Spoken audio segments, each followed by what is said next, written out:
Welcome to our guide on how to star an email on Gmail using your PC with the latest update. If you want to prioritize important messages and keep your inbox organized, starring emails is a great way to do it. Let's dive into the steps. First, open your web browser and go to gmail.com. Sign into your account if you haven't already. You'll be greeted by your inbox, filled with messages awaiting your attention. Next, browse through your emails and locate the messages you want to pin at the top of your inbox. To star an email, simply click the star icon next to each message. It's that easy. You'll notice the star will turn yellow, signifying that the email is now starred. Feel free to star as many emails as you'd like, making it simple to highlight the most important ones. Now, let's adjust your inbox settings to display those starred emails prominently.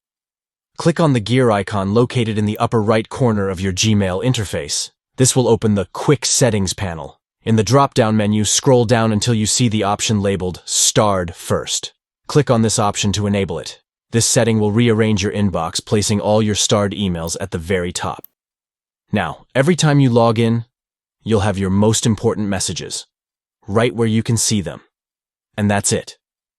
You've successfully learned how to star an email in Gmail and adjust your inbox settings to prioritize those starred messages. Now you can stay organized and ensure that your most important emails are always front and center. Thanks for watching, and happy emailing.